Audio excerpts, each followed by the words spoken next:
Caramba, Teresa, es difícil escuchar esta canción en este momento y no emocionarse. Por Dios, dije, no, la voy a escuchar y no voy a llorar, voy a hacer fuerza, pero es muy difícil para abrazarnos una vez más después de todo. Qué ganas de abrazar a tanta gente, qué ganas de abrazarlo, querido amigo Wilson. Qué ganas de abrazar a tantas amigas, a tantos amigos, querida profesora Tania, tantos amigos, tantas amigas. Qué saudade, como dicen las hermanas y los hermanos brasileños, de volvernos a abrazar. Gracias, Teresa, por haber creado este himno maravilloso del deseo que todas tenemos de volvernos a abrazar en serio.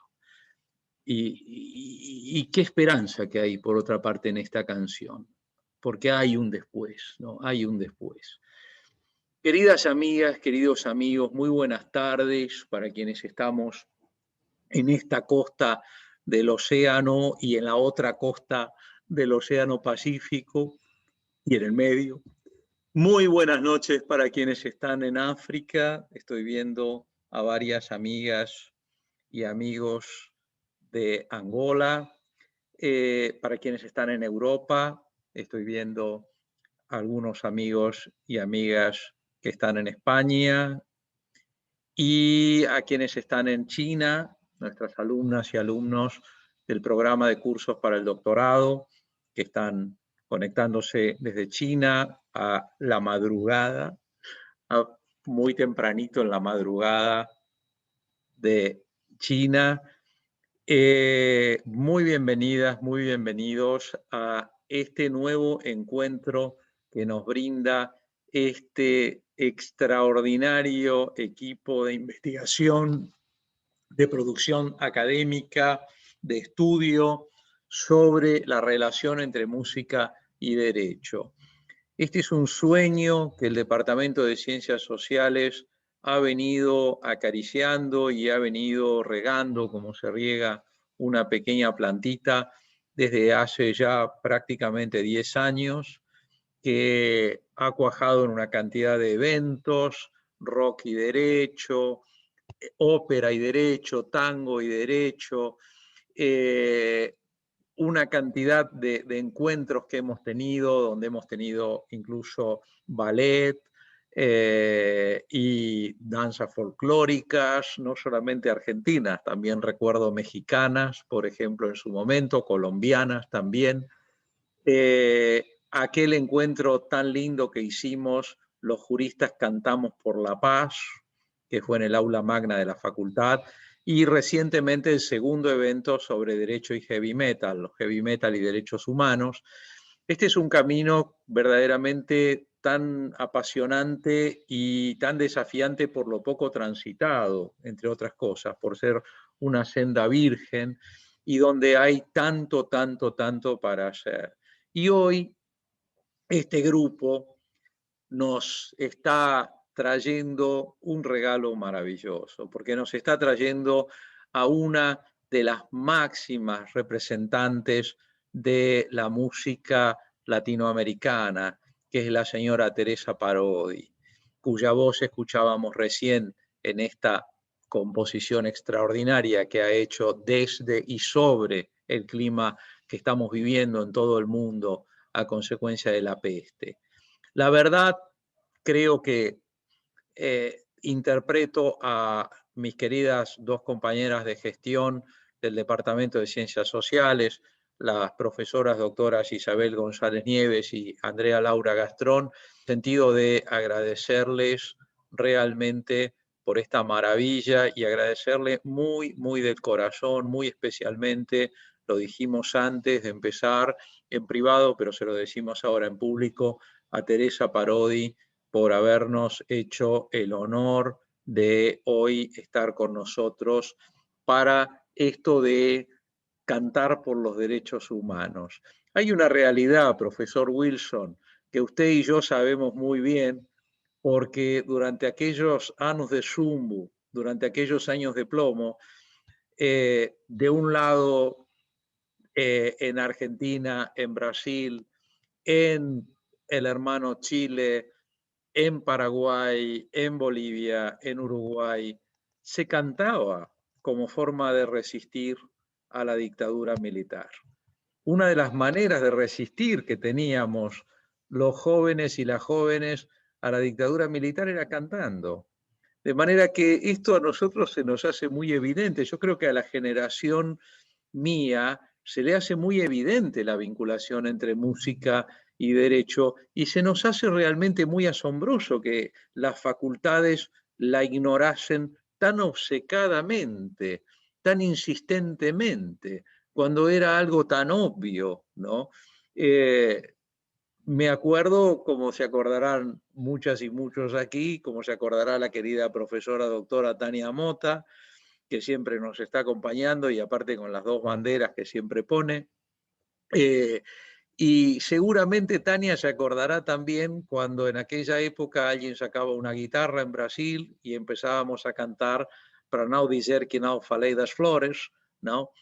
Caminando y cantando y siguiendo. Bueno, y todo el mundo, porque aparte como la letra de Geraldo Vandré era muy fácil de cantar y la música era para los que no teníamos voces demasiado elegantes, y bueno, de la misma manera que acá en Argentina cantábamos muchas canciones también, y la doctora Andrea Gastrón hace que sí con la cabeza, cantábamos muchas canciones también, e incluso las famosas canciones que en los recitales tenían una letra y en los discos tenían otra. Que eso, todos los que transitamos aquellos años, sabemos muy bien que había muchos conjuntos y cantantes que una letra se cantaba en el recital y otra letra hasta parecía grabada en el disco. Así que, sin más, voy a, salvo que Andrea o Isabel quieran agregar algo, les pasamos la palabra entonces a este cuarteto musical jurídico integrado por María Carolina Estepa Becerra, de Colombia, en violín, porque ella realmente es muy buena violinista. Elizabeth Cecilia Silva, de Argentina. No sé si toca algún instrumento, Elizabeth. No toca ningún instrumento. El almirante Nelson Basile Neto, de Brasil, que no sé si toca un instrumento, pero le gusta mucho bailar samba y demás. Y Alexander Linford Child, de Chile, que no sé, lo veo guitarrista, no sé, Alexander, que ahí más o menos, sí, lo veo, usted tiene cara de guitarrista, yo me imaginaba, pero por lo menos domina muy bien la música popular chilena, según nos ha manifestado y nos ha hecho ver en sus conferencias. Queridas amigas y queridos amigos, la palabra es de ustedes y de la maravillosa y muy bienvenida a esta que espero que sea para siempre su casa, pero dentro de poco en físico, Teresa Parodi. Muchísimas gracias. Adelante ustedes. Muchas gracias, doctor Ricardo. Sí, hoy estamos acá reunidos en parte por el apoyo constante que siempre nos has dado para encontrar estas relaciones que tienen los distintos ámbitos de la vida y el derecho. ¿Cómo no va a tener una relación los derechos humanos con la música popular o la música folclórica o la música en general? Si lo primero que se hizo cuando se estableció la dictadura en Chile fue buscar a Víctor Jara, meterlo en un centro de detención, quebrarle los dedos y fusilarlo, cuando él, si no tuviese relación, podríamos decir que era simplemente un músico. No nos cabe duda de que existe la relación entre música y derecho. Y hoy, en el primer evento de este equipo internacional de investigación, estudio y producción científica sobre música y derecho, tenemos con nosotros a la cantautora argentina brillante Teresa Parodi. Pero antes de preguntarle directamente a Teresa sobre un cúmulo de temas y ver cómo ella relaciona la música, su música, con los derechos humanos. Yo lo primero que quiero hacer es preguntarle a María Carolina Estepa. Bueno, ¿qué entendemos por música, María Carolina? ¿Nos puedes contar un poco para poder empezar con esta charla? Por supuesto. Hola Alexander, gracias. Saludos hasta la querida Chile, en búsqueda de su democracia siempre. Saludos a todos mis queridos y mis queridas amigos y amigas. A ti, querido maestro, profesor doctor Ricardo Rabinovich Bergman, que desde la Universidad de Buenos Aires nos invitas a pensar y a salir, a pensar fuera de la calle, como nos dicen nuestros amigos brasileiros. Y efectivamente, Alex, aquí estamos para pensarnos y para hablar en lenguaje musical. Somos música, Teresa. Cuando tú eres nuestra primera invitada, nos recuerdas que somos música. ¿Y por qué somos música? Porque cuando llegamos a la vida, llegamos hechos un pentagrama. Nuestra vida es este pentagrama, que son lineecitas y espacios que esperan ser llenados por cada uno de nosotras y de nosotros, con los sonidos que cada uno le quiera dar. La vida nos va a sonar muchas veces en tonos graves, y cada uno irá buscando su afinación. ¿Cómo la vamos a encontrar? En el tono que cada uno le dé. Podemos buscarnos en clave de sol, en clave de do o en clave de fa. Y allí iremos buscando cuál es esa armonía, como nos lo decía Hegel, que le queremos dar a la vida, en donde la armonía no es aún la música, sino que significa la base sustancial sobre la cual debe el alma moverse libremente. Y a esa es a la invitación a la que llevamos, a la que nos dirigimos y a la que queremos llegar. Ver que la vida no funciona en una escala ascendente y descendente. No podemos ir del do, re, mi, fa, sol, la, si, do al do, si, la, sol, fa, re. Es decir, la vida no nos va a llevar en una constante de subidas y bajadas, sino que al contrario, estamos llenos de intervalos, de armónicos que a uno le sonarán consonantes y a otros disonantes, sin hacerlos buenos o malos. Estamos llenos de alteraciones y de escalas. Pasamos de los sostenidos a los bemoles y esperamos que a través de un B cuadro volvamos a nuestros estados naturales. ¿Cuál es nuestra finalidad? Interpretar la melodía de nuestras vidas. Estamos hechos de figuras y de silencios. Y así vamos a pasar cuánto dura cada nota de nuestra vida, hablando o en ese propósito del tiempo. ¿Para qué? Para reconocer este espacio del silencio. A veces llegamos a cuadraturas en donde en 8 tiempos queremos o que no se acabe la vida o los escenarios se nos vuelven interminables. Y muchos pasamos la vida en espacios redondos, nacer, crecer, reproducirse y morir.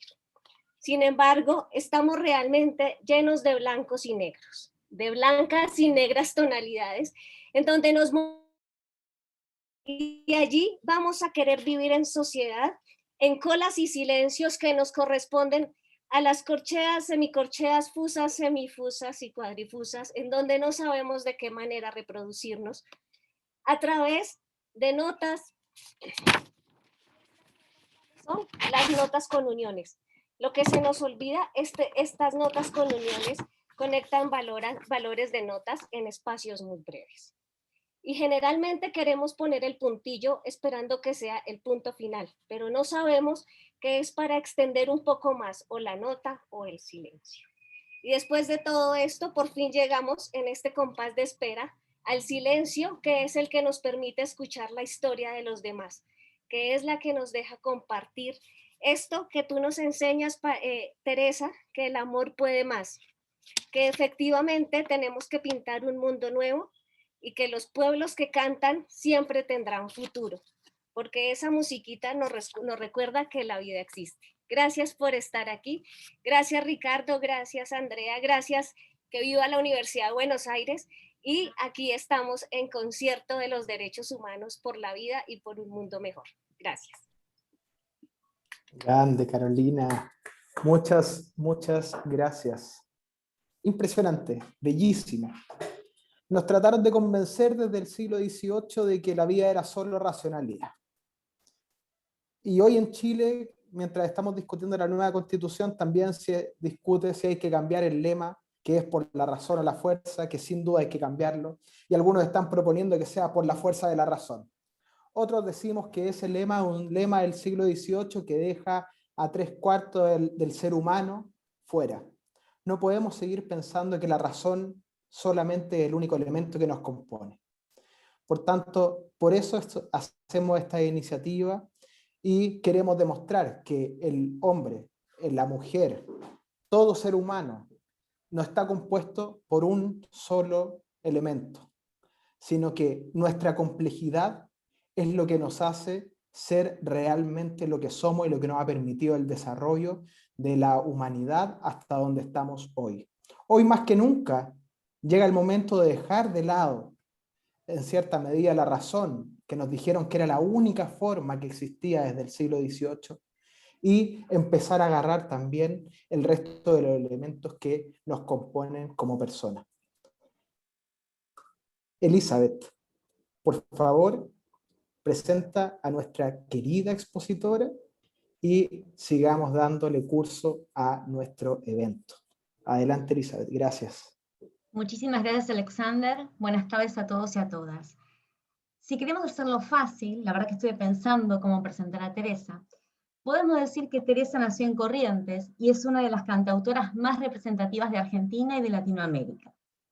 Pero las canciones y el repertorio de Teresa nos muestran cómo somos, con todas las diferencias que tenemos como comunidad y como país.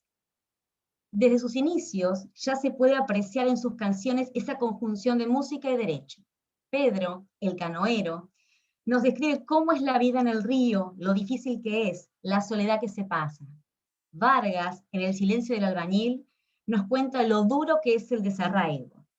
También nos muestra la falta de oportunidades y la desigualdad en el otro país, y nos impide olvidar en Aún camina conmigo. ¿Y por qué? Después de todo, y aunque todo es distinto, sigue cantando e hilando historias con sus canciones. Gracias, Teresa, por estar acá. Tuyo es el micrófono.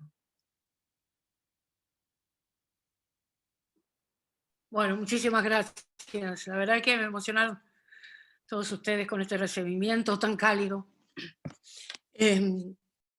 Y para hablar de algo que es tan vital y esencial para la vida, que es la música. La música es un territorio donde nos reconocemos seres humanos con sensibilidad, pero también es un lenguaje que puede conmover a los animales y las plantas. Mi abuela que era sabia, mi abuela Emilia, decía que le gustaba mucho cuando yo cantaba en el patio de mi casa, de muy chica, porque decía que las plantas, que estábamos rodeadas de bellas plantas que ella cuidaba, crecían mejor. Y me enseñó a hacerle escuchar música a las plantas. Y yo en mi casa ponía, cuando ya viví con mi familia y mis hijos, ponía música en las ventanas donde tenía un pequeño patio para que las plantas oyeran de música. Digo, es un lenguaje amoroso, un puente amoroso de comunicación que, como decía Andrés Calamaro en una hermosa canción, voy a decir el concepto porque no recuerdo los versos exactamente, la música es el único lugar donde nada te hace daño. Siento que es así. En mi casa, para hablar de cómo tomé yo la música como herramienta para construir una manera de comunicarme con los demás y intentar dejar una huella dentro de la música popular de mi país, debo decir que yo aprendí a amar la música en mi casa, como fue parte de mi formación. Mi casa estaba llena de música, más allá de la música que naturalmente tienen además las cosas, todo lo que nos rodea. En mi casa en particular, porque mi padre amaba la música, nosotros teníamos sesiones especialmente programadas en días determinados de la semana para escuchar música. Solo eso. Papá nos reunía, mis hermanas y a mí, nos recostábamos contra el sofá del comedor donde él buscaba que estuviéramos cómodas, y él nos hacía un concierto con la música de los discos de los grandes compositores del mundo que él amaba. En silencio decía, cierren los ojos, que van a ver cómo esa música, ese sonido entra a su corazón. Yo aprendí a amar la música así. Después comprendí que también las palabras estaban llenas de música, porque también nos enseñó mucho a vincularnos con la lectura, y que esas palabras, cuando se rozaban a veces, producían momentos mágicos, increíbles e inolvidables, que quedaban grabados para siempre en nuestro corazón, estaban llenas de música. En un punto, cuando tenía 9 años, sentí la necesidad de unir esas dos formas de la música que mi padre había sembrado en mi corazón. Y empecé a pedir una guitarra. Mi abuela me compró, mi abuela Emilia, que me creía todo lo que yo soñaba, y que trataba de que algunos de esos sueños fueran realidad, si para ella era posible, me compró mi primera guitarra. El día que mi abuela me trajo la guitarra y yo la vi, lo primero que hice, tengo eso como si fuera hoy, fue abrazarme a esa guitarra. La abracé mucho, porque yo sabía que ella traía para mí una sonoridad, un torrente musical que yo sabía que podía encontrar en ella, pero que ya estaba en mí, y que ella iba a ser el vehículo para que yo pudiera hacer proyectar mi deseo de que la música sea mi lenguaje. Compuse canciones enseguida y siempre elegí contar historias. En mi casa, además, y esto me parece que tiene mucho que ver el contexto, mi padre y mi madre hablaban con nosotros de los temas trascendentales. Por ejemplo, hablaban de política. Decían que debíamos pensar siempre a la política como una herramienta de construcción colectiva, de un mundo mejor posible.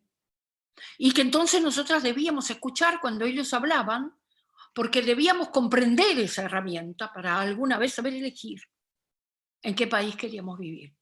De modo que de este contexto, y escuchando la música en ese primer momento, sobre todo de Atahualpa Yupanqui, para hablar de música argentina, porque mi padre escuchaba mucha música clásica, además de escuchar jazz y otras formas de la música, ópera y bueno, otras formas de la música, me enamoré de esa manera expresiva, tan clara y precisa y bella, simple y bella de Atahualpa Yupanqui. Y lo primero que saqué en la guitarra fue El Arriero, cuya letra no es de Atahualpa, sino de Pablo del Cerro, su mujer, que todos sabemos que usó un seudónimo masculino porque en aquellos años para una mujer ser compositora era casi inadmisible. Y empecé pero yo me daba cuenta que yo cantaba estas canciones, pero yo quería contar las cosas que a mí me conmovían y que a mí me impactaban, que pasaban a mi alrededor, y que sentía que tenía que ir a parar a una canción, que yo quería contar eso en canciones. Recuerdo que para mí el patio de mi casa era como si fuera el paraíso. Yo pensaba que si había un paraíso era ese. Entonces me acuerdo que cuando éramos niñas y salíamos con mi madre y mi abuela, a veces había una señora viejita que estaba pidiendo en una esquina ayuda. Y entonces mamá siempre contaba esto, y de tanto que ella lo contaba, creo que lo recuerdo, dice que un día le dije, mamá, la tenemos que llevar a casa, en el patio tenemos lugar, para que ella esté mejor allí. O sea, mi deseo permanente de mirar a los demás, de mirarme además en los demás, era una característica también de mi manera de ser, la observación. Yo miraba a las personas. Cuando viajábamos al interior de la provincia, yo no miraba la ventana para ver el paisaje. Yo miraba a las personas que subían a ese tren con el que íbamos al campo del interior de mi provincia, y me imaginaba sus vidas por la forma de sus manos, de sus rostros, la actitud con la que subían al tren. Estos paisanos, mujeres y hombres paisanas que subían trayendo toda su historia encima del cuerpo. Bueno, yo quería retratar eso. Bueno, quería hablar de eso. Necesitaba mostrar ese país invisibilizado. Después con el tiempo pude poner en teoría estas sensaciones, pero yo les estoy tratando de contar mi primer acercamiento a la música y desde qué lugar elijo hacer la música. Los años en que yo soy adolescente, nací en el año 1947, de modo el 30 de diciembre, por eso todavía no tengo 74 años, o sea que tengo en la actualidad 73 años. Creo que mi generación vivió épocas trascendentales de la historia argentina, tremendamente movilizantes. Creo que dolorosas algunas, muy dolorosas, pero creo que es un privilegio eso. Y en mi adolescencia me vi apasionadamente atraída por el pensamiento de aquella época, por aquel movimiento de intelectuales y de artistas del mundo entero que salían en defensa de los derechos de los seres humanos de todos los países del mundo, de la libertad de expresión y de todas las formas, inclusive del arte.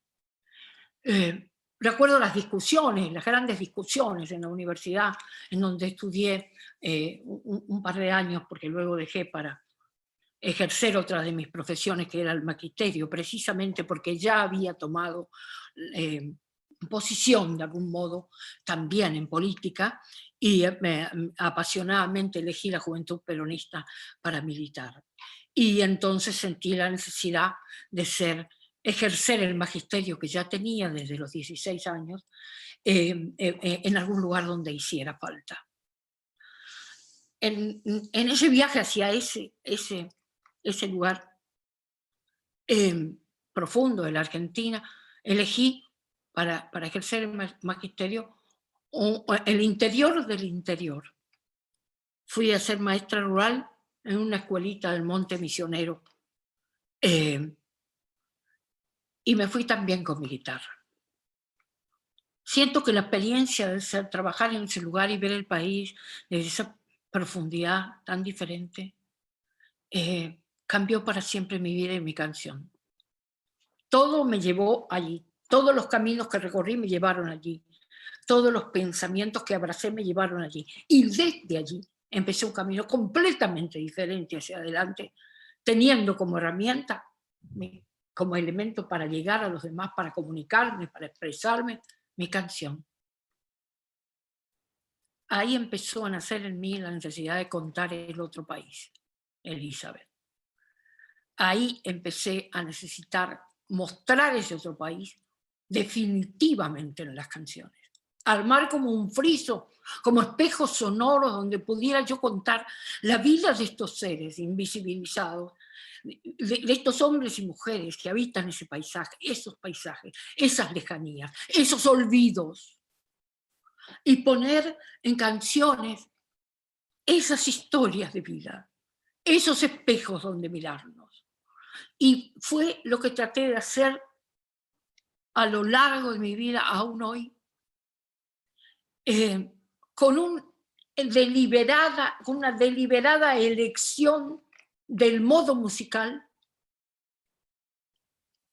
y una deliberada elección del lenguaje, de la palabra, del texto, de cómo iba a trabajar esas palabras, con qué lenguaje iba a trabajar, a abordar esos temas, y decidí que fuera casi con el lenguaje coloquial, porque mi idea de la canción popular es que si yo te cuento una historia, necesito que vos la veas. Yo te canto algo, te cuento un modo de vivir, un modo de soñar, un modo de luchar, un modo de esperar, un modo de construir, pero quiero que lo veas.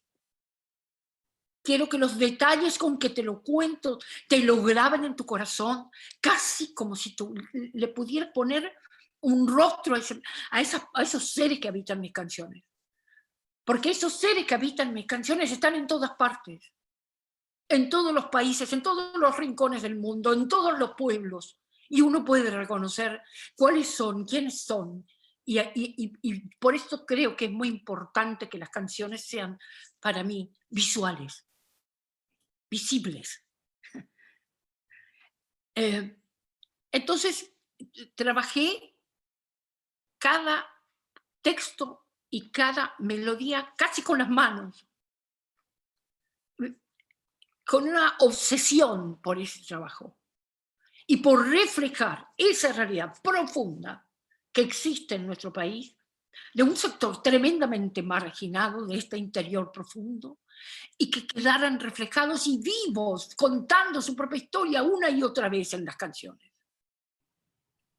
Ahora, por ejemplo, salteo un poco en el tiempo, salteo bastante, escribí en el encierro, me aferré a la música, precisamente como un madero en el naufragio. Por eso digo en distinto, en el naufragio, una canción cruza el asombro con el que estábamos todos como suspendidos, como con el alma en vilo. Y esa canción cruza el asombro para abrazarte una vez más después de todo. Con todas las preguntas que venimos y todas las respuestas que no sé si vamos a encontrar. Al mismo tiempo sé que los artistas no estamos para responder, sino para preguntar. Entonces, de algún modo, plantear reflexiones, pero desde la pregunta, desde el interrogante a nosotros mismos como pueblo, como integrantes de una comunidad.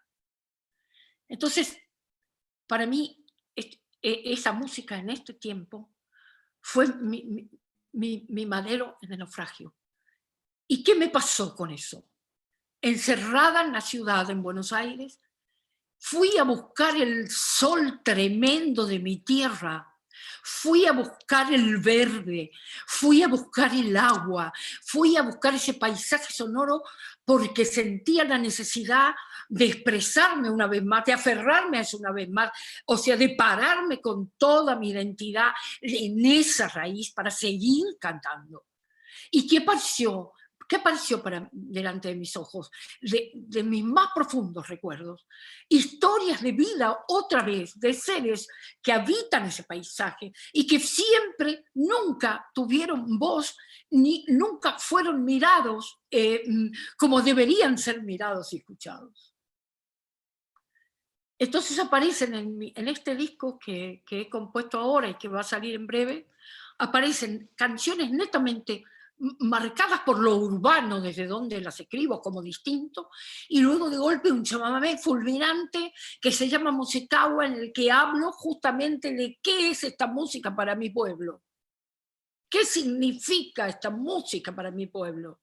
¿Cómo libera su corazón mi pueblo con esa música? Mi pueblo marginado, el que trabaja de peón en las estancias, en las tremendas extensiones de tierra, los más abandonados de las manos de Dios, los peores pagos, justamente prácticamente sin salario. Entonces, eso apareció de vuelta con mucha claridad y recuperé, digamos, para mí misma, mi lugar de pertenencia a través de estas canciones. Pero también pude escribir pensando desde esta ciudad, encerrada en esta ciudad. Otra canción de las que integran ese disco, que se llama Botella en el mar. Sentir la necesidad de soltar un mensaje en una botella en el mar para que llegue al otro lado. Y en un momento esa canción dice: aquí en la ciudad infinita, de espaldas al río, me duele la flor, perdida en los altos balcones, de cielos sin trinos, ni verdes, ni sol. Pero era consciente deliberadamente, estaba clarísimo para mí por qué estaba escribiendo esas canciones. Bebí en la fuente de los grandes maestros compositores y autores de la música latinoamericana. Bebí en la fuente de Violeta Alexander, de Víctor Alexander. Bebí en la fuente de Alfredo Zitarrosa, de Daniel Biglietti, de Armando Tejada Gómez, de Yupanqui, de Manuel Castilla, de Chico Buarque, de tantísimos autores y compositores, de mis propios compañeros de camino, de edad, de tiempo, de generación, como Víctor Heredia, de Joan Manuel Serrat, del canto inagotable y único de Mercedes, de ese cauce sonoro en el que todos nos reconocemos, argentinos y latinoamericanos, el repertorio que Mercedes puso en nuestro corazón. Y seguí ese camino aferrada a ese mensaje, a ese lenguaje, tratando de mostrar nuestros pueblos en las canciones, que nuestros pueblos canten en estas canciones, vivan, estén vivos en esas canciones. A veces me pregunto si verdaderamente pude hacer ese trabajo. He escrito mucho, sigo escribiendo, tengo una compulsión, soy muy compulsiva para componer, porque siento que todo el tiempo tengo algo para decir y para contar, porque todo el tiempo estoy conmovida con la vida, con lo que nos ha pasado, con lo que nos pasa, con la forma en que defendemos nuestros sueños, nuestros ideales, con nuestra necesidad de hermandad con los pueblos latinoamericanos, por la lucha de la liberación de estos pueblos nuestros. Estoy todo el tiempo conmovida con eso, me importa eso. Y por eso tal vez escribo mucho, pero elijo la música para hablar de nosotros mismos, pero en defensa de los derechos nuestros, de ser quienes somos, de ser soberanos, de poder elegir nuestros destinos. Y eso me parece que a mí me ha enriquecido de una manera única. Y hablo de mi experiencia porque es desde mi experiencia donde puedo contarles cómo hice el camino y cómo hice las elecciones. Pero no porque quiera hablar de mí, sino porque siento que ustedes están pensando la música y los derechos, y yo estoy como música contándoles cómo trabajé esas dos cosas que van de la mano, van del suyo, que van juntas, porque la música es el lenguaje de los pueblos. Recién, cuando estábamos antes de entrar, hablábamos de Mikis Theodorakis y de María Farantury. Yo recuerdo que la primera vez que escuché cantar a María Farantury en griego, no podía parar de llorar. No entendía una palabra el griego, pero en verdad no entendía. O estaba entendiendo realmente ese lenguaje maravilloso de la música que trasciende, que me hacía comprender el sentimiento con el que ella estaba cantando y qué le estaba diciendo a mi corazón. Uno de los sueños que nunca voy a cumplir ya, tengo muchos, pero algunos he cumplido. Uno de los sueños que nunca voy a cumplir y que tuve desde aquel momento era cantar alguna vez, dirigida por Mikis Theodorakis, con María Farantury. Precisamente porque sentí que había una comunión entre ese lenguaje y el mío. Porque los pueblos, con historia, con memoria, que eso está en el arte cuenta la historia de los pueblos, a lo largo y a lo ancho del mundo. Podemos hablar de la historia de los pueblos a través del arte. Aún aquellos que dicen que no expresan deseos de cambio, de transformación social, están con sus obras hablando de la historia de la humanidad. Esto pensaba mucho Theodor Adorno, que era un filósofo que justamente había teorizado muchísimo sobre el rol del arte y la relación con la política. La verdad es que siento que no podría hacer música desde otro lugar. No podría escribir si no fuera desde estas convicciones. Mis experiencias humanas, además, después, digamos, de mi propia vida, de haberme trasladado a distintas viví en distintos lugares y tuve también la oportunidad de militar muy cerca con las Madres de Plaza de Mayo, de crear un espacio cultural en el marco de lo que fuera la ESMA, para justamente por pensamiento liberador, siempre luminoso, de las madres que quisieron crear, qué cosa, en un lugar que fue una escuela de mecánica, la escuela de mecánica, qué cosa quisieron crear ahí, una escuela de arte. Entonces me llamaron a mí y yo fui a armar ese equipo que desde ahí habló con el arte y casi les diría que, casi les podría decir que exorcizó el lugar con el arte. Ese lugar que tenía otros sonidos de golpe se llenaba de música.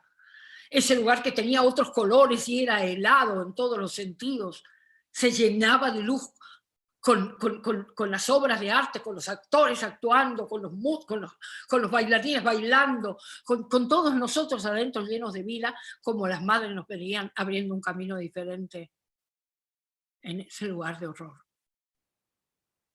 Y volví a refilmar el tremendo rol del arte para transformar una sociedad y al mundo. La verdad que podría contarles muchas cosas, pero yo preferiría, perdón porque me parece que me extendí mucho, yo preferiría que hiciéramos un diálogo, una conversación, que ustedes me preguntaran, habláramos de distintas cosas que ustedes quieran que yo les conteste. Me parece que eso va a ser un intercambio, me parece que va a ser mucho más hermoso que yo me quede hablando sola, aunque todos ustedes estén allí.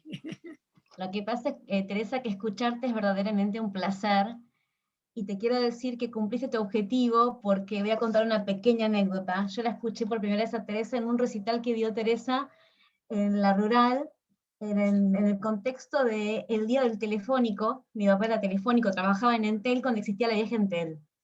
Y la canción que estabas cantando era Pedro Canoero. Yo tenía creo que 10 años, y me impresionó mucho la historia que estabas contando, porque salí del recital y me fui comentando con mi papá el señor que vivía en el río, y la vida que tenía ese señor tan diferente a la mía. Y yo me acuerdo que le había dicho que entonces yo tengo todo, y ese señor no tenía nada. Yo voy al colegio, vos me llevas al colegio, y ese señor tal vez tiene hijos y no pueden ir al colegio. Obviamente en ese momento yo no lo veía como lo veo hoy. ¿Cuántos más derechos tengo yo que los que tiene él? Derechos que él también tiene que tener las mismas posibilidades que tengo yo. Y yo de más grande escuché tu canción, Apúrate José, y también me impresionó, porque ahí estás demostrando cómo la gente, a pesar de todo lo que tiene en contra, sigue luchando por lo poco o lo nada que tiene, y no se vuelve para atrás, no se pone a llorar o no se pone a lamentar, uy, lo que me está pasando, sino que junta sus 4 petates, como diríamos, porque el río se lleva todo, y vuelve a intentarlo una vez más. Y entonces me pongo a pensar, ¿por qué los que hacemos derecho no pensamos en eso y no nos damos cuenta cuántos derechos le faltan a nuestros compatriotas? Nos los está diciendo una canción. ¿Y qué estamos haciendo? Entonces, esa es la reflexión que yo quería traer, escuchando a la Teresa ahora, con sus historias personalizadas, que ella dice que cuenta historias. Sí, cuenta historias de personas de carne y hueso, que existen realmente, y que son las que pasan a lo de Argentina, porque Teresa obviamente es argentina y cuenta las historias que pasan acá, y que siguen pasando hoy, en el 2021, no estoy hablando de hace 100 años. El río en la Argentina sigue creciendo todos los años, y todos los años pasa exactamente lo mismo, y a la gente que vive al río, que tanto ama, y que le da la vida, ese mismo río también le sigue sacando todo, todos los años. Y no hay nadie que le diga, no, tenés derecho a que te den una buena casa, o que te den mejores condiciones. Y la gente lo sigue intentando, no se da por vencida. Y eso es tremendo para mí. Es impresionante. Esto lo saco como conclusión lo que vos venías diciendo, Teresa, que contás historias personalizadas, y es lo que más me impresiona y me llama la atención de tu música, porque los cantantes, yo no tengo mucha experiencia en cantantes, ni no tengo un doctorado en música, pero creo que nunca escuché una persona que siempre le ponga nombre o apellido a sus personajes. Y vos sí, está Vargas, está Pedro, está la abuela Emilia, siempre hay un personaje que lleva el hilo de la historia. Y me parece muy bueno, porque nos hace que nos identifiquemos con esa persona, y que veamos qué podemos hacer o cómo podemos ayudar, y eso creo que es lo que tenemos que hacer nosotras, la gente de derecho, en conjunción con la música. Porque como yo decía, nosotros nos pasamos 6, 7 años estudiando libros y leyes, y Teresa con una canción de 4 minutos nos dio un pantallazo general de todo lo que falta hacer, y todo tal vez lo mucho que tienen algunos y lo muy poco que tienen otros. Y ahí la balanza hay que equilibrarla de alguna manera. Voy a contarte, gracias Elizabeth. Quiere decir que como No. por lo menos he logrado mi objetivo de que veas, de que mis canciones sean visibles para vos. Quería contarte una anécdota al respecto de eso que fue muy importante para mí en mi vida de autora. En el año 1982 yo viajé a Corrientes en la Guerra de las Malvinas. Y me pasó una cosa peculiar. Justo asistí, estaba allá en Corrientes, porque mi abuela no estaba bien, y estaba mirando la televisión en Corrientes, y de golpe asistí a la entrega de un barrio, de unas viviendas hechas, pensadas desde Buenos Aires, como en general se lo aceptó en la Argentina, para el interior del país. Las mismas viviendas para el norte, para el sur, para el este, para el oeste, sin tener en cuenta ninguna de las características del resto de los lugares de la Argentina. O sea, todo pensado en la oficina en Buenos Aires, y van para allá esos barrios que en esa época se construían como para viviendas para la población. Y veo que están entregando, ¿no?, esos barrios en la televisión, en vivo, en la televisión. Entonces, el periodista muy entusiasmado se acerca a una señora, él la eligió bien a la señora grande, bien, una mujer de pueblo, de rostro sufrido, y le dice: la felicito, ya tiene la llave en la mano, ¿cómo se siente usted con esta casa que le dan aquí, que ahora va a poder vivir en este lugar, que es un barrio, ponderando, ¿no?, la edificación? Y ella, yo creo que por las dudas que él no se arrepienta, le agarró de la mano que sostenía el micrófono y le dijo: no me gusta para nada mi hijo, no me gusta para nada, porque yo necesito tierra para mi huerta. Aquí hace mucho calor, mi marido había hecho un rancho de adobe que estaba bien orientado, que no teníamos calor. Acá uno puede cocinar con solo poner la comida aquí arriba, con el solazo que hay en Corrientes, y las casitas de techos redondos bajitos. Eran hornos directamente. Entonces ella, con su lenguaje de lo más profundo del pueblo, ella era sincera: no me gusta, yo quiero la tierra para mis gallinas y para mis plantas, para mi huerta. Y después yo me cambio con mi vecina, yo le doy a ella algunas de las cosas que tengo. No, era extraordinario lo que estaba pasando en la televisión. El pueblo hablando por sí mismo. Entonces yo me había llevado a Corrientes, porque me había dado antes de viajar un amigo, colega extraordinario, un músico argentino que ya no está, que ha dado mucho a la música popular, Raúl Carnota. Me había dado un hermoso chamamé musical en la música, y me pidió que yo le pusiera letra. Bueno, yo me había llevado el grabador, esa música grabada. Cuando veo eso, definitivamente escribo eso. La canción se llama Mbaepa, Doña Froilana. Mbaepa en guaraní quiere decir cómo está, porque la señora se llamaba Froilana. Entonces yo le puse el nombre de la pregunta que le hizo el periodista. Y adentro va la descripción de lo que había pasado. Esta es la anécdota en sí misma, pero quiero contarte algo que pasó después. Esa canción llegó a producir grandes discusiones en el campo de la arquitectura, aquí en Buenos Aires. Rodolfo Levinson, un gran arquitecto argentino, la tomó para hacer una presentación en una bienal, y la letra estaba escrita, me la mandó él, por eso lo estoy contando.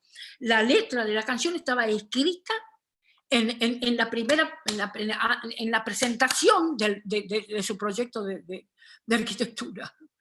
Y luego, a los 2 o 3 años, me llama y me dice, Teresa, escuchá. Entonces me llama por teléfono y me hace escuchar. Ya había celular en ese momento, así que pasaron unos cuantos años más, porque él me llama y me dice, escuchá, y me oigo a mí misma cantando y me dice, este es un congreso de arquitectos, estamos discutiendo a partir de lo que decís en la canción, estamos discutiendo y repensando cómo tenemos que hacer las casas. No, decime, te quiero decir, no por es que me pasó con una canción. Pero no era yo la que hablaba, porque lo que yo trato, precisamente, eso es otro de los trabajos que me tomo con mucho cuidado. Cuando hablan ellos, como hablan ellos. Yo soy la que está contando la historia a través de las palabras y las necesidades. Y la forma expresiva de cada una de esas personas que quiero que sigan, que estén vivas en las canciones. No, te quería compartir porque, bueno, justo...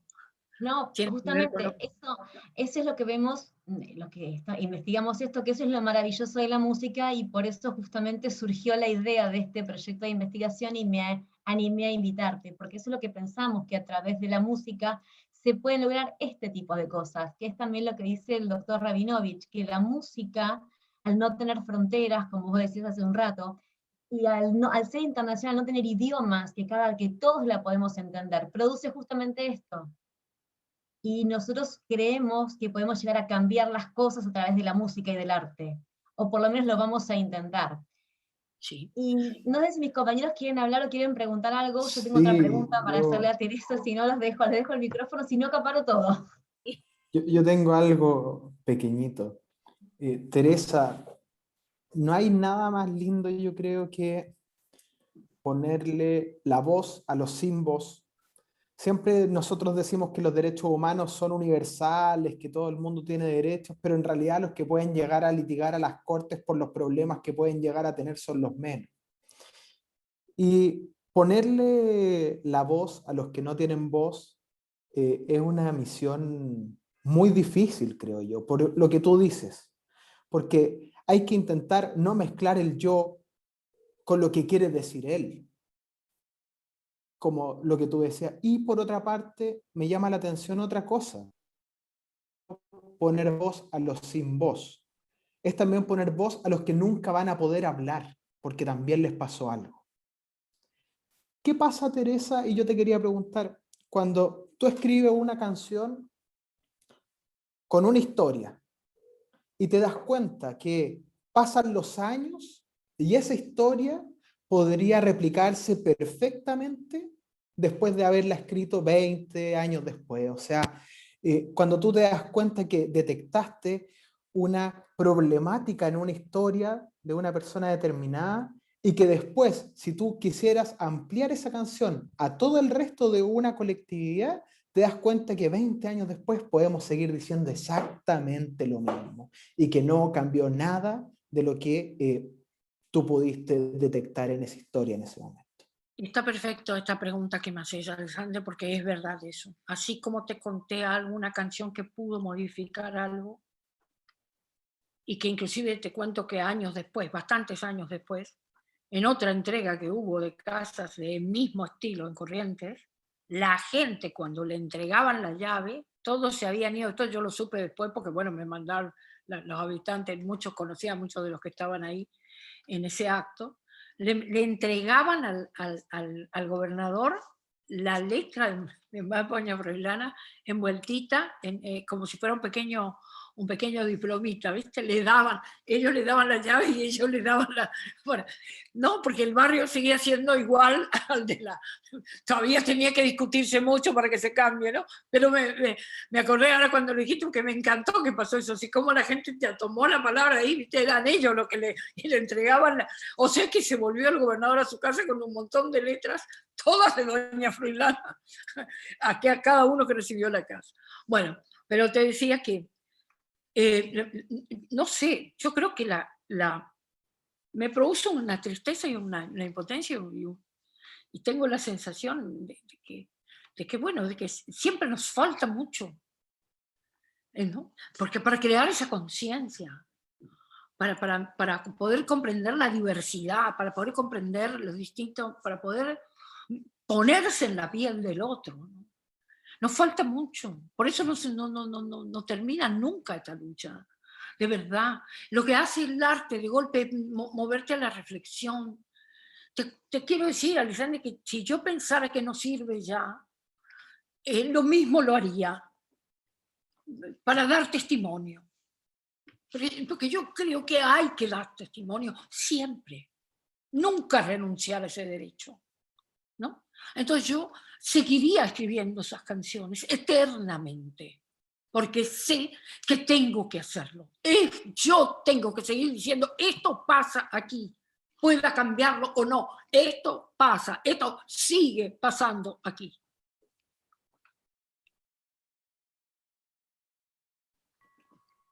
Sí, Teresa, qué grande y qué alegría escucharte, porque cuando tú dices esto sigue pasando aquí, efectivamente, yo me preguntaba, esta frase tan maravillosa que tú nos pones a cantar, a corear y a gritar desde el alma en estas palabras cuando tú nos invitas al nunca más, ¿no?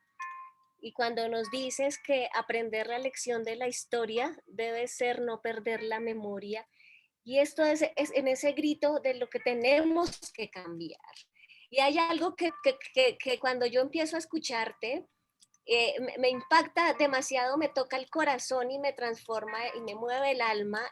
Si puedo hablar de algo que se llama igualdad, y es cuando tú cantas en Tarumba, ningún niño nace feo y ningún niño nace malo. Y creo que aquí nos dejas la apertura para empezar a vernos de otra manera, ¿cierto? ¿Cómo llegas a esta historia para contarnos? Lo entiendo yo en tu canción desde la comunidad de los afrodescendientes. ¿Y cómo empiezas tú a contar esta historia también, ¿cierto? Para sensibilizar de otra manera. Los derechos humanos nos dicen que nacemos libres e iguales en dignidad y derechos, y todo esto se nos desbarata como un castillito de naipes, pero cuando tú me dices ningún niño nace feo y ningún niño nace malo, me enseñas la vida de otra manera. Me enseñas la otredad de una manera más explícita y más corta que como nos la enseñó Levinas. ¿Cómo haces tú para llegar a este punto, para mover estos corazones? Cuéntanos, por favor. Bueno, me tocaste justo una canción que quiero enormemente y que escribí después de reflexionar mucho con toda nuestra sociedad también. Creo que fue un gran impacto aquella noticia que salió en todas partes en nuestro país, en este país, de que iban a levantar un muro en San Isidro para separar una villa Viseña de un barrio de clase media, para que no se vea la pobreza que molesta y para que no se cruce tranquilamente del otro lado. Creo que causó una gran conmoción pensar otra vez en este tiempo construir muros, levantar muros. Era una cosa, fue un impacto. Creo que la sociedad entera reflexionó sobre esto, y yo incluida entre estas personas que sentimos este golpe, ¿no? Directo, asestado al corazón. Y bueno, no, es inadmisible esto, ¿no? Intolerable, no se puede permitir. Y entonces imaginé, ese es un diálogo imaginario. Ahí hay, en esa canción que tocas, hay otra forma de escribir canciones.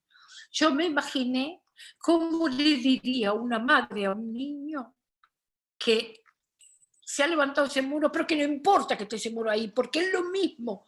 Mañana va a encontrar, va a poder ser libre y va a poder soñar con la vida de otra manera, que la vida lo está esperando pese al muro, que va a poder sortear eso. ¿Cómo le dice ella eso? ¿Y cómo le explica que eso existe y que lo separa a él de los otros niños del otro lado por su color de piel, por su pobreza? Es una marca registrada que se le nota en todo a cualquier persona de qué espacios sociales, su ropita, Entonces busqué un nombre sonoro, un nombre. Cuando yo era niña en Corrientes, a los niños que se portaban mal, que eran cabezudos, que eran traviesos, le decían tarambana, ¿no? Tarambana, tarumba. Entonces busqué esa palabra, que tiene esa sonoridad afro tremendamente fuerte, justamente porque tiene esa connotación afro, en la cultura africana que está profundamente arraigada en la cultura latinoamericana, profundamente tiene una huella hondísima de norte a sur, que en mi provincia el paso de los africanos, la mezcla con los pueblos originarios y los otros pueblos del mundo que habitaron esa región, está tan clara que inclusive nosotros en el lenguaje cotidiano, en Corrientes, Carolina, usamos palabras en guaraní. No nos pudieron quitar de todo la lengua.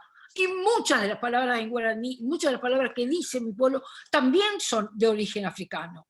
Es impresionante como en el pueblo está la mezcla profunda y eso aparece en el lenguaje cotidiano. Entonces le puse ese nombre para pensar esto que una madre le diría a un niño y digamos, digamos, cómo derriba ese muro a los ojos de ese niño. Por eso escribí esa canción. Gracias, es una canción realmente impresionante y más con esta explicación que tú nos das, porque nos das el sentir, ese sentir, claro. Alex. Muchas gracias.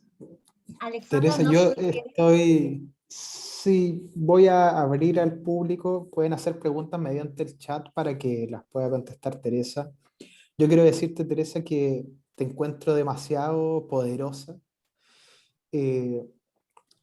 Cuando a uno se le pone algo difícil en la vida, la mayoría de la gente decide dejarlo. Cuando tú me dijiste, y yo te pregunté lo que te pregunté para saber cuál era tu posición en la vida, porque la gente que puede hacer cambio en realidad son personas luchadoras. Entonces no sabes el amor con el que estoy conmovido, en realidad no sabes o sea, lo que me produciste al decir, ¿sabes qué? Yo lo seguiría escribiendo 1000 veces más. De verdad, siempre es muy simple cuando uno ve que algo bueno no resulta o algo, no, decir, ¿saben qué? No, yo no sigo haciendo esto. Pero gracias a personas como tú las cosas realmente cambian. Yo, de verdad, no sé, estoy al borde del llanto. Yo te agradezco esto muchísimo. Te encuentro poderosísima. Y conocerte más allá de tus canciones ha sido precioso. Bueno, compañeros, está abierto el chat para que puedan hacer preguntas a Teresa, Ricardo.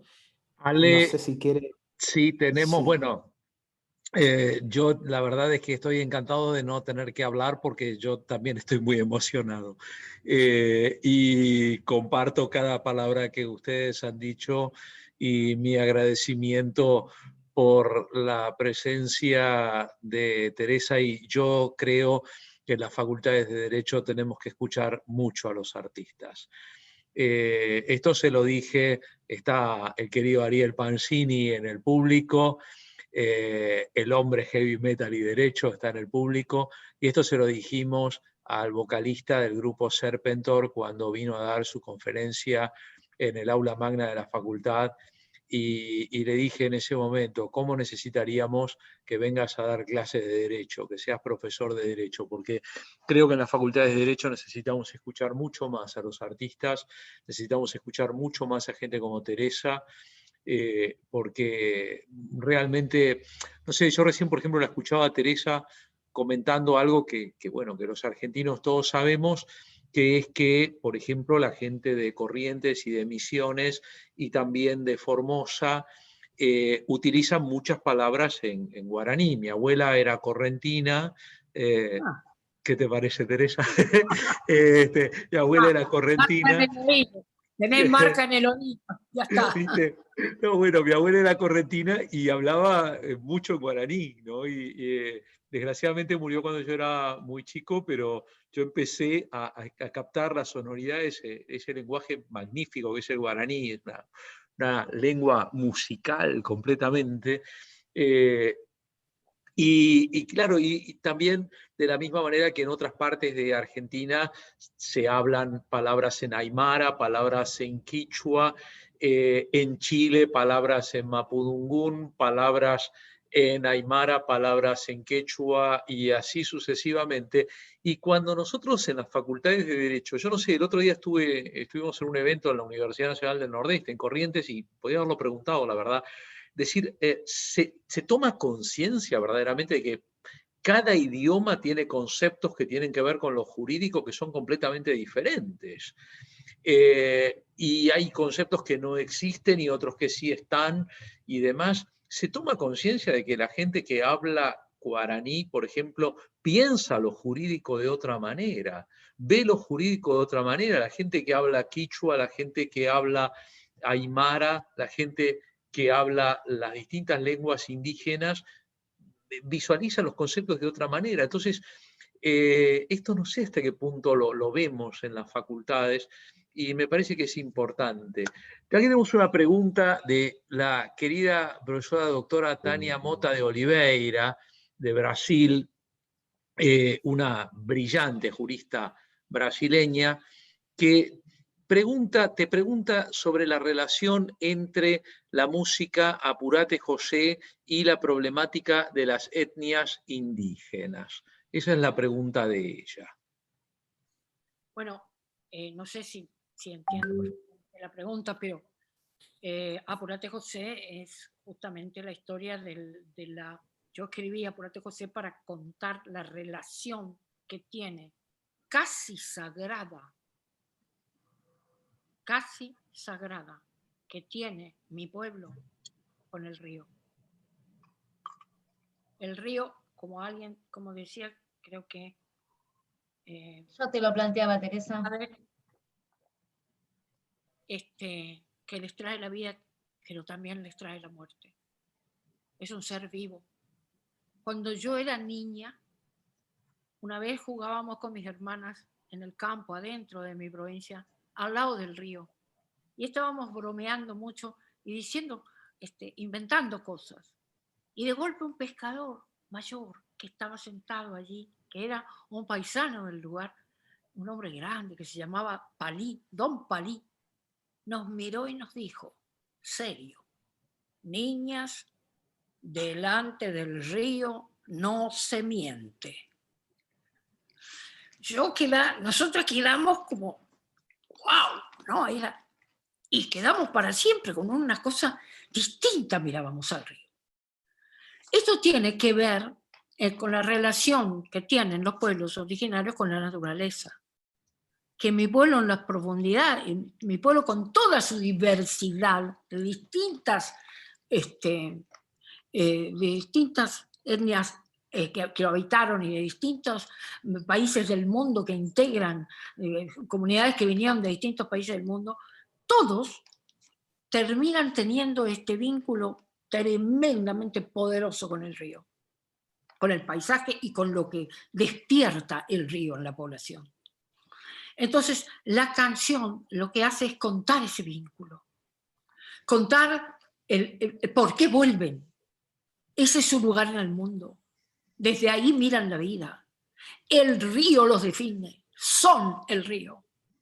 Esto tiene que ver totalmente con la ligazón, el sentido de pertenencia de los guaraníes que buscaban justamente, atravesaron toda la América, es un pueblo nómade que venía de muy lejos, hay distintos estudios que dicen desde dónde, pero se discute mucho todavía esto, pero llegaron en búsqueda de la tierra sin mal, que era el lugar, el paraíso, digamos, donde iban a construir su mundo.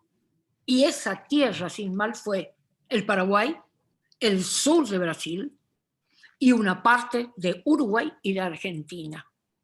Esa es la nación guaraní que sigue teniendo como esta naturaleza. Esto es medular la relación con el paisaje, con la naturaleza, con las plantas, con el agua, está muy grabado en la forma de ser de mi pueblo. Vos sabés, Teresa, que no puedo dejar de contártelo. Durante muchos años tuve un velerito y un amigo correntino me enseñó, nosotros navegábamos bastante el Paraná, y un amigo me enseñó que cuando uno navega el Paraná tiene que poner chamamé.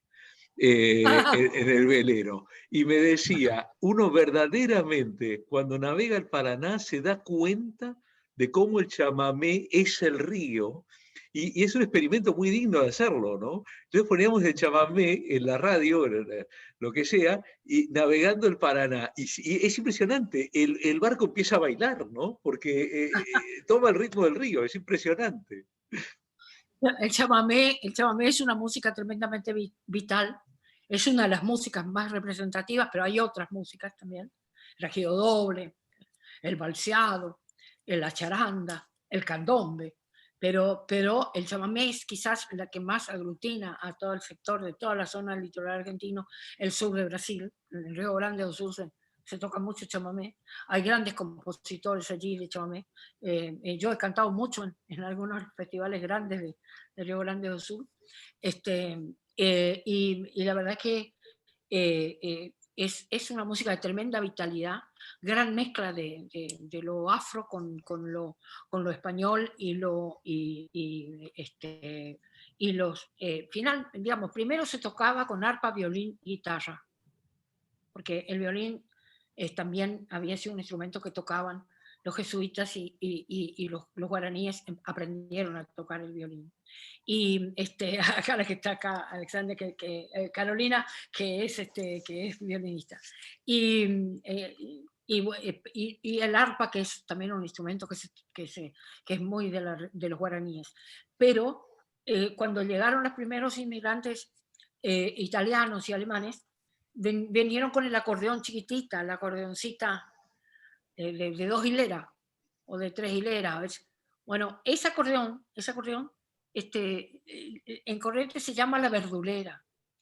Y dicen los del lugar que se llama verdulera porque tocaban, ese acordeón la tocaban los verduleros que eran italianos y que iban en los carros vendiendo la verdura y tocando canzonetas en la verdulera, en la acordeoncita pequeña. Y entonces le pusieron la verdulera porque era el instrumento del verdulero, ¿no? Esto es saber popular. Esto que te cuento te lo cuentan las personas mayores, ¿no? No, esta es la verdulera porque te explican bien, ¿viste? Porque vos entiendas. Bueno, entonces, y que te quede. Entonces, esa verdulera, ese instrumento, digamos, el acordeón, el bandoneón, que entra también, después entra con los inmigrantes europeos. ¿Entendés? El violín también con los jesuitas, que bueno, sabemos la historia, la relación tremenda de los jesuitas en aquella región con los pueblos de esa región, los pueblos originarios, y la flauta era otra de los instrumentos que se tocaba mucho,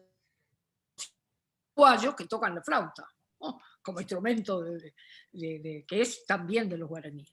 Entonces, esta música que tiene una vitalidad tan grande está, según uno de los grandes maestros que era Osvaldo Sosa Cordero, es una música que en realidad entra por los pies. Él decía que no te deja, por eso te decía, porque vos me decís que se movía el barquito.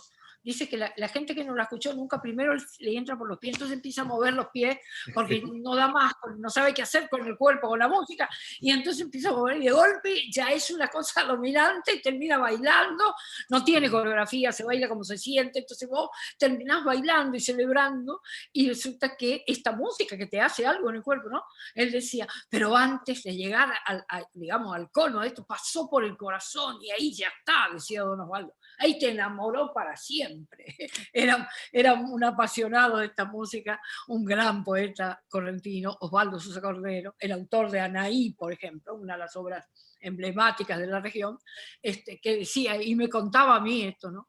Como una cosa, un hecho real, y de verdad que yo lo he comprobado de niña. No, nadie puede sustraerse a ese ritmo, nadie puede sustraerse al llamado del acordeón cuando sale hacia la pista, cuando la gente se levanta, es como necesita comunicarse con esa música, ¿no? Gracias, Teresa. Qué genial escucharte, qué lindo. De verdad nos emociona. Es tanto sentimiento. Y para nosotros que estamos en ese grupo de música y derecho, es de verdad un primer evento brillante. Un momento de mucha alegría escuchar a una mujer que por toda su vida, a través de la música, defendió y difundió los derechos humanos, que es nuestro gran objetivo acá. Como dice la canción, los pueblos que cantan siempre tienen un futuro. Y es nuestra obligación crear un futuro mejor para las personas. Entonces, Teresa, antes de cerrar, yo quiero darte gracias una vez más por su presencia y te invitar ahora de manera formal a ser la gran madrina de nuestro grupo. Porque será para nosotros un honor invitarte a nuestra madrina y, como no puede ser de otra manera, invitar a ser nuestro padrino, el querido profesor Ricardo Rabinovich, que es nuestro gran mentor, nuestra grande luz verde que pero nos yo no, impulsó. pero Nelson, yo no le llego a la suela de los zapatos a Teresa Parodi. No, busquen un padrino que esté a la altura de Teresa. Yo no le llego al piso que ella pisa, Nelson. Gracias, Escuchame, pero eso no lo decís vos, eso no lo podés decir vos. Eso el lugar que tenés te lo está diciendo la gente que te está pidiendo que seas padrino. Me parece que eso, ahí no podés opinar. De vos mismo no podés opinar. Son ellos los que tienen esta visión tuya y me parece que eso vale más que cualquier otra cosa. Silencio micrófono, entonces. Yo acepto con mucha emoción y les agradezco, me conmueve mucho que ustedes me hagan este pedido y cuenten conmigo. La verdad es que me apasionan este tipo de lugares donde podemos pensar juntos. Y también otra vez que hagamos un encuentro. Pensar juntos también es hacer cosas juntos, más cosas, discutir, pensar, proponernos, proyectos, compartir, pensar, porque necesitamos estar más activos que nunca. La América hoy está cambiando mucho. Están pasando cosas con nuestros pueblos. El otro día yo veía lo que pasaba en Chile, lo que pasaba en Colombia, escribí una canción que en breve yo les voy a cantar yo con mi guitarra nomás y les voy a pasar. Pensando en estos pueblos nuestros, en esta forma de sentir lo mismo. Están pasando cosas muy fuertes en Brasil también. Están pasando cosas muy fuertes en Perú ahora. Estamos retomando el camino de las políticas de inclusión, de las políticas para los demás, con los demás, por los demás, y fundamentalmente con los demás. Y en los lazos profundos de la América, que nos quieren quitar a cada rato, porque ese es el gran tesoro que tenemos, ¿no? Esta hermandad latinoamericana cultural, porque primero que nada, la mirada es cultural, es decir, la cultura atraviesa todo. Cualquier proyecto político que tenga estos ideales es primero que nada un proyecto cultural. Y nosotros somos los hacedores de eso, es los pueblos. Los artistas somos emergentes de los pueblos, no existiríamos sin los pueblos. Entonces, pienso que me gustaría ser una madrina activa, no que me dejen afuera y me tengan de título nomás. Así que lo desafío al padrino, Te lo agradecemos muchísimo, Teresa, y es un orgullo y un honor que seas nuestra madrina porque nos identificamos mucho con nuestras canciones y Ricardo es nuestro padrino porque gracias a él este proyecto está en marcha.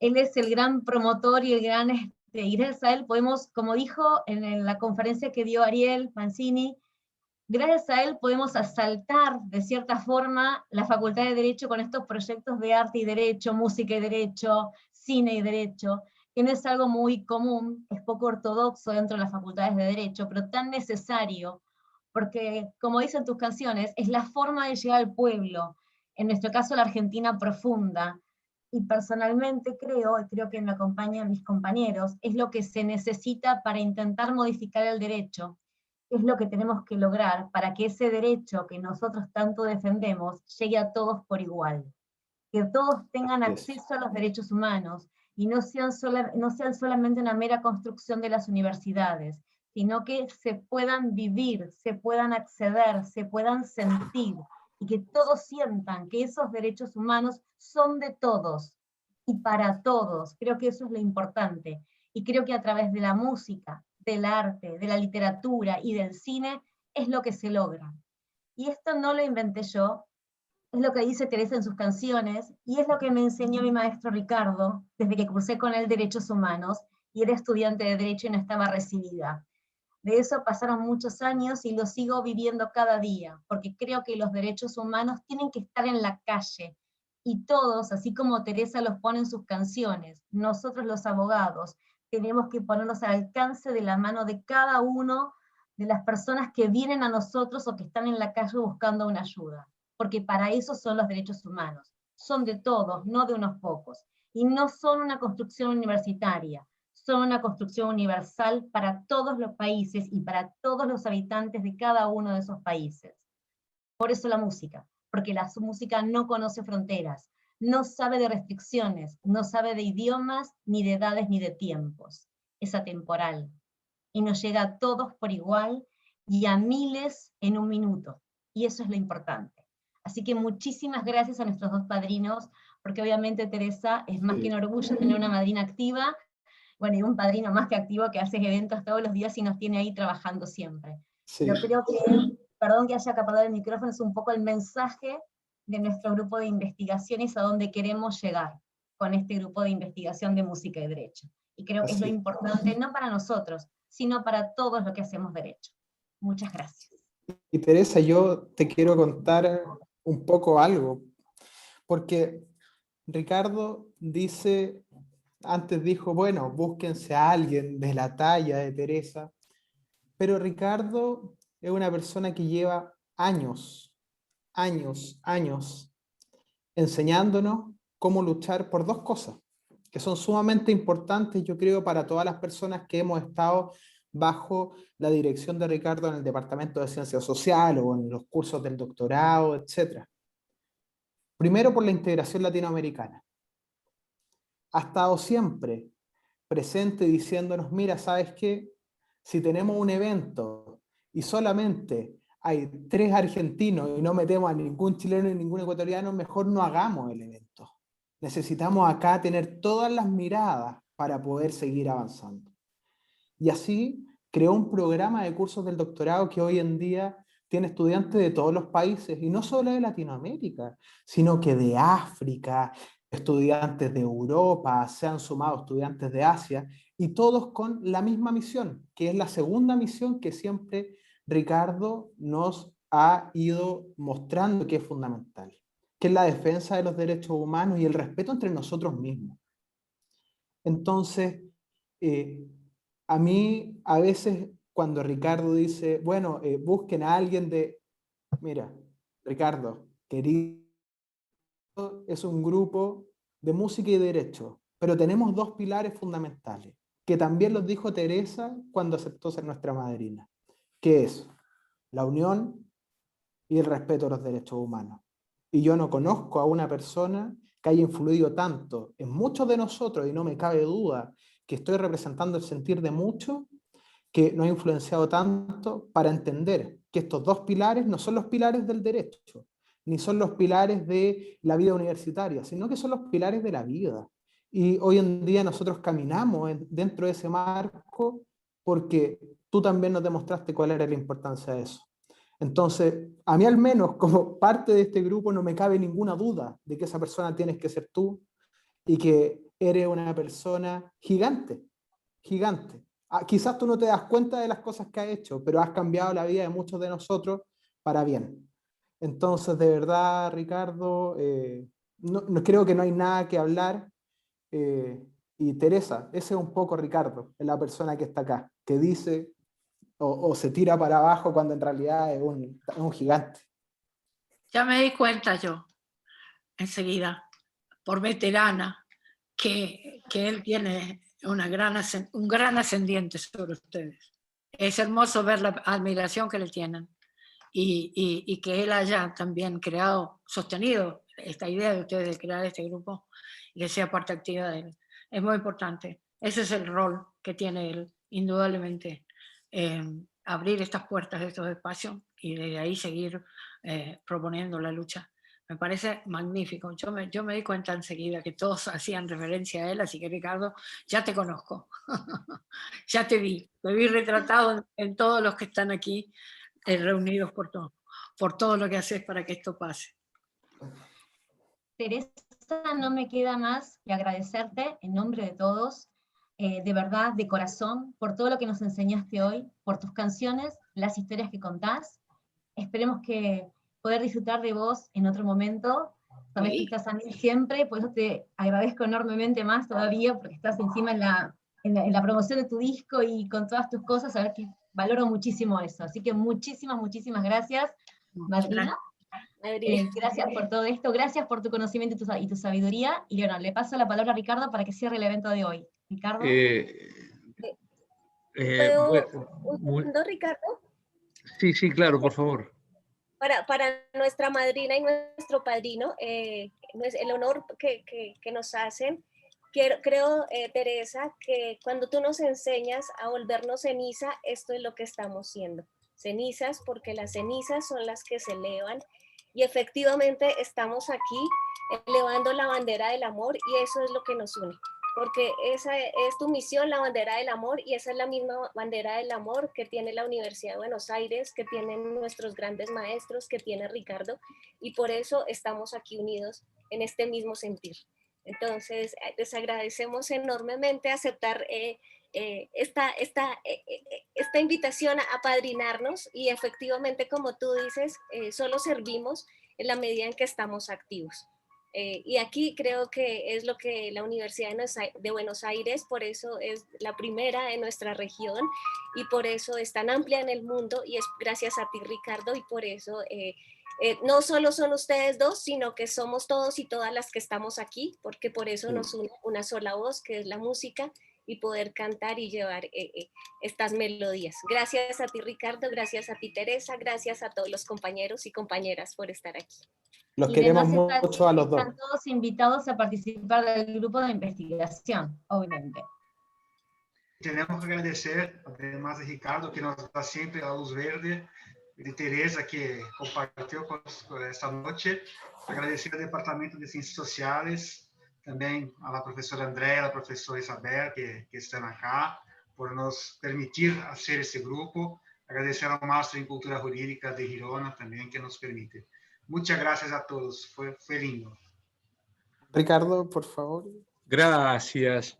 Bueno, vos es que yo me estaba preparando, quería prepararme para comentarles un poco las actividades que tenemos previstas para la semana que viene, pero la verdad que ustedes no me dejaron, porque se pusieron a decir toda esa serie de cosas tan lindas, y me pusieron mucha vergüenza y me emocionaron mucho y no pude hacer nada de lo que había preparado para hablar ahora, pero bueno, la culpa es de ustedes.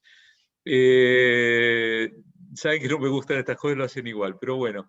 Yo, primero y fundamental, bueno, mi agradecimiento para ustedes por esta reunión de hoy no tiene límites, verdaderamente.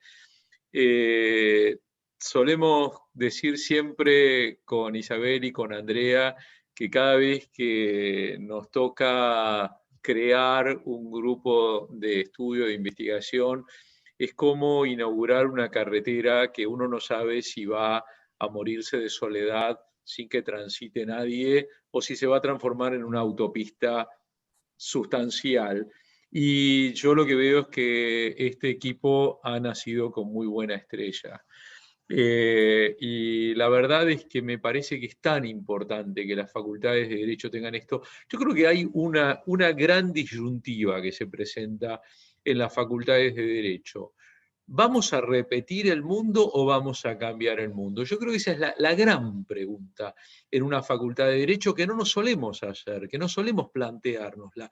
No creo que los consejos directivos de las facultades de Derecho, cuando se reúnen, digan, a ver, señoras, señores, vamos a repetir el mundo, a replicar el mundo, a copiar el mundo, y eso tiene que ver con estudiar de memoria, aprender los códigos, las leyes, las constituciones, como si fueran oraciones sacrosantas que hay que memorizar, a los grandes autores y autoras, aprendérselos de memoria y ponerlos en el examen con puntos y con comas, porque si no te bajan puntaje. O sea, vamos a encarar la enseñanza del derecho como un trabajo de formación cerebral de gente, la mayoría de ellos y ellas jóvenes, para que el mundo siga siendo como el mundo es. Bueno, ahí te vendría la segunda pregunta, que es la pregunta central. ¿Está bien el mundo como está?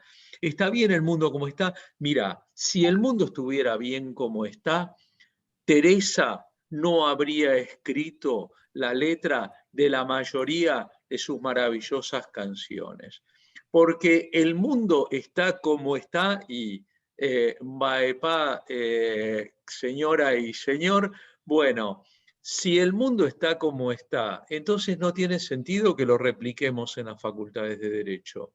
¿Y cuál es la alternativa? Tenemos que cambiarlo, tenemos que cambiarlo.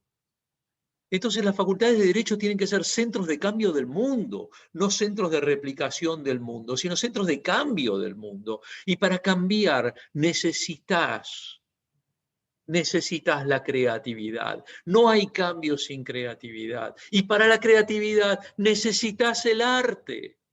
Necesitas el arte, porque el arte es el gran motor de la creatividad. Entonces las facultades de Derecho tienen que estar muy abiertas al arte, y además porque la relación entre arte y derecho es inseparable. Yo creo que Teresa hoy nos ha dado una conferencia magistral sobre eso, y sobre cómo no se puede plantear el arte y el derecho. Es como cuando Andrea Gastrón deja claramente para entender que no se puede separar la sociedad y el derecho. Isabel González Nieves deja claramente para entender que no se puede separar la economía con el derecho. O sea, cortar eso es como la famosa imagen del mercader de Venecia: corte la carne pero no derrame sangre. No se puede, no se puede, no se puede. Lo jurídico está en el arte, lo jurídico está en la vida, está en la sociedad, está en la economía, está en la política, está en la vida. Entonces, no podemos hacer facultades de derecho que hagan una disección aséptica de las normas jurídicas, porque eso no existe, eso es mentira. Esa es la criatura del doctor Frankenstein, privada de vida. Las facultades de derecho tienen que ser templos dedicados al amor, ya que tienen a veces forma como la nuestra de templo. Bueno, que sean templos del amor al otro y a la otra, del amor a nuestro hermano y hermana, que son todos los seres humanos de la tierra. Y entonces, esto es lo que tenemos que hacer. Me parece humildemente a mí, y por eso les agradezco tanto, y por eso le agradezco tanto a Teresa que esté hoy aquí con nosotros.